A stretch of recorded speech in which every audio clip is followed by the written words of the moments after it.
like my front wheel skids. I didn't think these videos, I thought this was going to be an easy video series to make. From Bethnal Green to YouTube, from being brought up in Bethnal Green, being half Spanish, and everything else. I've just done 2 videos. One of them's lasted 20 minutes, the other one's lasted 12 minutes before I stopped it. And there's too much to fucking talk about. I was a West Ham fan in the late 70s. We was a 2nd division club when I was a fan. I was only a little boy. I was only a little kid, but everyone was West Ham where I lived. And it weren't just West Ham. It was a religion. If you weren't an Iron in Bethnal Green, it was either Tottenham. So I had half my family was West Ham, and a couple of members were Tottenham. Younger Larry was Tottenham. A lot of the women didn't support football back then. They just, it was primarily a male occupation.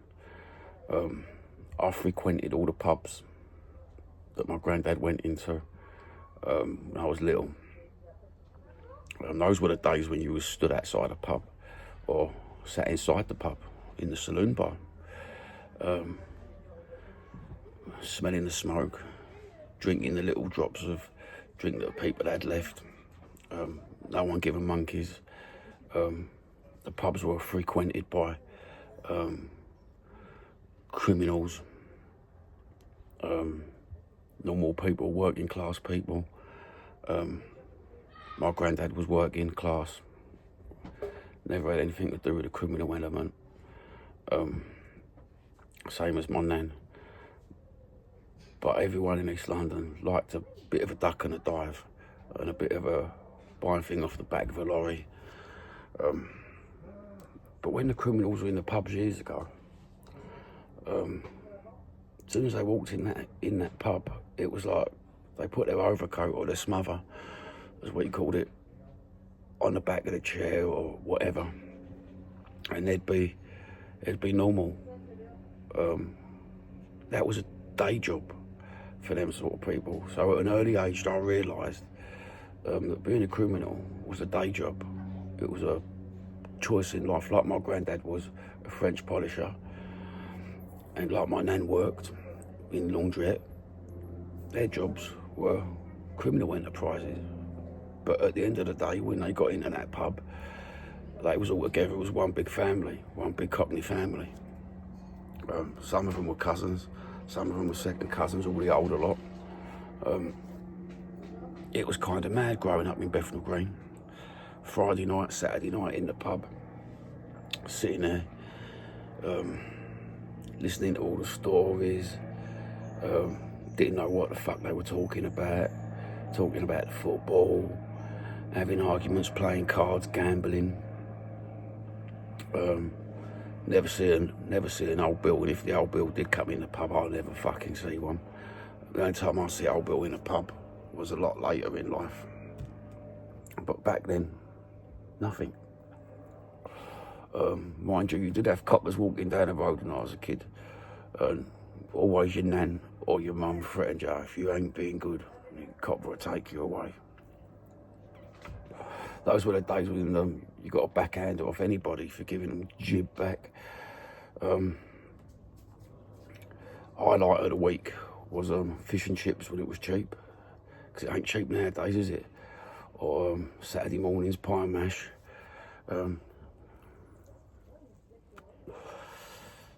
Bethnal Green on the weekend was fucking mental. That was the place where everyone wanted to be. All from all different parts of London now used to come to Bethnal Green. I don't know what it was about Bethnal Green. It must have been the attitude of the Cockneys. But it was a place to be seen, wasn't it? We had Brick Lane Market on a Sunday. That was the first place I see live handguns being sold underneath stalls. Used to be a geezer, the indoor market we used to call it. Brick Lane Market to everyone else was Brick Lane Market. To the Cockneys, we used to call it Black Market. My dad used to call it the Black Market. Him being Spaniard, he used to go to the Black Market, we'll go down the Black Market. I never understood why they called it the Black Market. Now I do. Because you could buy all sorts of shit. No questions asked, and they would sell you all sorts of shit. We had the dog market as well at the back of Brick Lane going up to Wall Shoreditch. You could buy anything there, mate. It was the first place I petted a lion, a little baby lion, baby tiger, mate. I've seen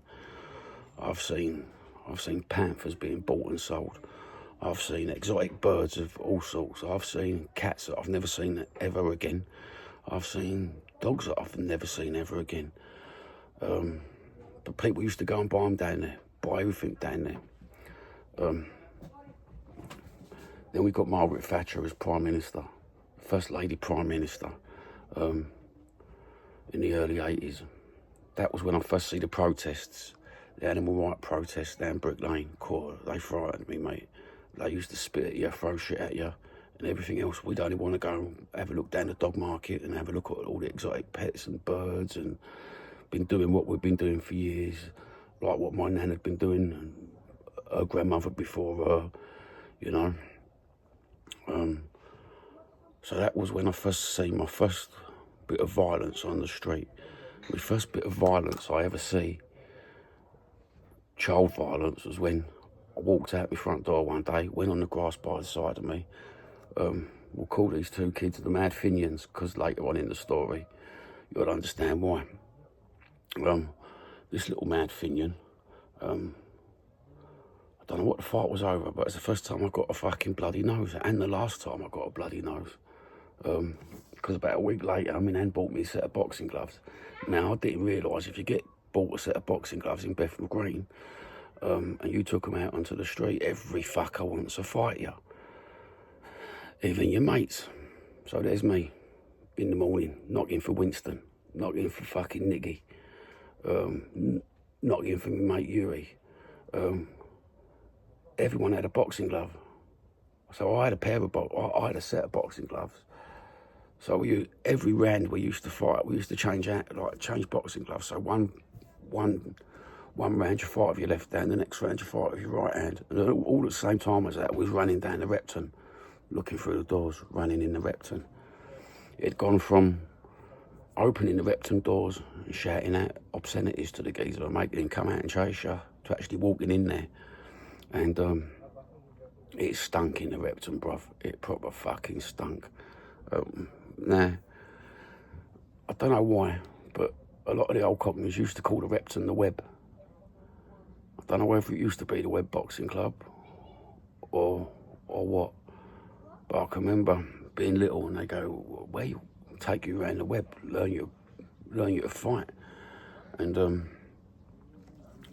anyway, that's another story. It was pretty mad in Bethnal Green. Football was all we played in Bethnal Green, street football. From the age of, as long as you could kick a football, mate, using the squad. So we used to have 3-year-olds playing with 9-year-olds and 9-year-olds playing with 15-year-olds. It'd be fucking mental. It'd be like a free-for-all on the football. You know what I mean? Always chuck the little one in goal, make him take his top off. He could fucking make the goal posts. We're coming up to 9 minutes now. The last fucking video was fucking 18 minutes long and I bored you to fucking tears. We've gone through the 70s. 77, Elvis died. Let's get it in perspective. 77, Elvis died.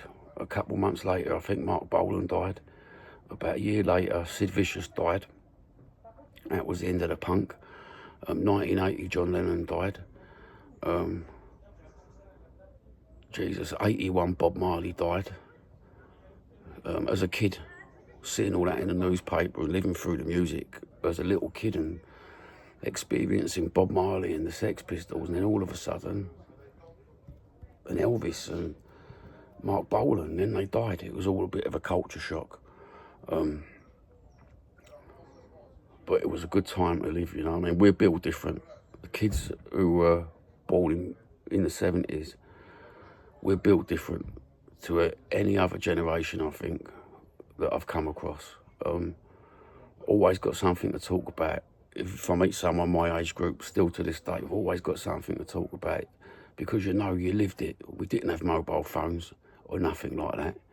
If you wanted someone to come out to play, you go knock for them. You spent fucking half hour in the morning knocking for people. You know what I mean? Is Mad Finian coming out? Is fucking the other Mad Finian coming out? Is fucking Dean coming out? Is Darren coming out? Is Stephen coming out? Is Winston coming out? Is Nicky coming out? You know what I mean? And you'd knock for girls as well. Girls and boys, you'd knock for everyone. You'd end up playing British Bulldog run-outs because the girls didn't want to play football. You know what I mean? Knock down ginger, where you'd knock at someone's door and you'd run off. Those were the days when you could nick, well, I didn't realise it was thieving, but you take the bottles out of the crates at the back of the sweet shop and take them back in there and get like 2p bottle, 5p on a bottle. You get yourself a bag of fucking 10p mixture. Do you remember them days? Bag of 10p mixture, that was halfpenny sweets all in a paper bag. You'd walk out like a king. Or if you had 20 pence, you could walk in a shop and get yourself, mate, you'd get yourself a carton of drink, carton of orange, bag of 10p mixture, and a bag of crisps, you know what I mean, for 20 pence. You'd be laughing. That'd set you up for the day. That was when cans of Coke and everything, mate, if you had a can of Coke, that was like godsend. Oh, I can't even remember how much a can of Coke was. Mind you, I don't even remember Coca-Cola properly. I remember Tab. Do you remember Tab, if you're that old? Mate, can't even remember what other cans there were. I can remember when Dr Pepper first came out. I can remember when Cherry Cola first came out. It was a bit later on. But have a good day. Baked potato. That was the 70s and 80s. Well, start of the 80s.